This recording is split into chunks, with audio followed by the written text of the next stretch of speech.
On 23rd, Pastor Oksu Park and Grotches Choir were invited to a joint worship service at Good News Genju Church. A performance by Grotches Choir decorated the service, with 500 people in attendance, including believers from GNM region. The Grotches Choir presented a choral performance highlighting the candlestick harmony of the ensemble, including the performances performed in the recital, and the audience responded with enthusiastic requests for an encore and a standing ovation. Pastor Oksu Park preached about Jesus forgiving the sins of all mankind from John chapter 5.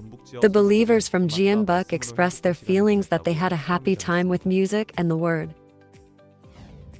The 2020 for Grotches recital concluded its schedule with second week of performances this week. On 24th, baritone Kyung Soo's recital was held at South Chuncheon Provincial Office Cultural Center, tenor Hyun Soo's recital at Enyang's Pyeongchang Art Hall, and on 27th, oboist Gosi's recital at Bukian Citizens Center. In presence of fans and local citizens who have always supported Grotches Choir, performers received great love for their song selections that highlighted their individual characteristics and skills. Pastor Oksu Park, founder of Grotches Choir, delivered a message to the audience about the choir and the love of Jesus which guides them. The Grotches Choir successfully completed the 2020 for Grotches recite and plans to return to Svobodna to perform nationwide in July.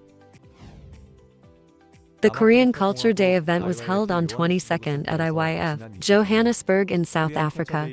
This day's event was for IYF Academy students and included cultural classes such as trying on hanbok, learning to use chopsticks, and experiencing traditional games. During the Mind lecture, there was a Bible lecture on topic of how to overcome difficulties. Lastly, there was an IYF Academy certificate presentation ceremony for the first half of the year. The IYF Johannesburg branch said it was a time to hope for change in South Africa through mind education. Good News Rwanda Kigali Church hosted a CLF Pastors Workshop for Youth Self-Interest on 22nd. About 50 pastors and Christian leaders attended, discussing and exchanging ideas on various ways to attract youth into the church. Missionary Go Bongjin, head of Rwanda CLF, said we must look at juvenile delinquents with the heart of Jesus rather than with negative thoughts, and we must lead the youth with hope. Rwanda CLF said it will continue to make efforts to have a positive impact on more people and develop the community and church. Good News Kenya Nairobi Church invited Pastor Hongriol and Pastor Tesiot Kim from 22nd to 24th to prepare for a commemorative event to be held in October to mark the 30th anniversary of gospel missions. In preparation for the event, they met with Bishop William, senior pastor of Nakuru African Independent Pentecostal Church, to discuss cooperation, and worshipped with believers at Sosik Nairobi and Nakuru churches. They held a meeting of executives at Nairobi Church, including elders and deacons and personnel from each department. The Nairobi Church said it is looking forward to the 30th anniversary event of missions in Kenya and a more powerful spread of the gospel work throughout the state.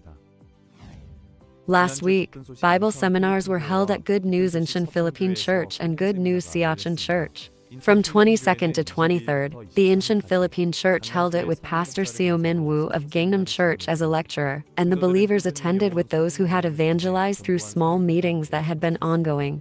Pastor Seo Min Woo preached the gospel that we have become righteous and perfect by the grace of God. Siachen Church held a Bible seminar with Pastor Park Dongguan of Yongkian Church, and he shared the gospel and testified about how his life changed after being saved in God's plan. Through Bible seminars held at each church, believers shared the same spirit of evangelism and were bearing the fruit of salvation.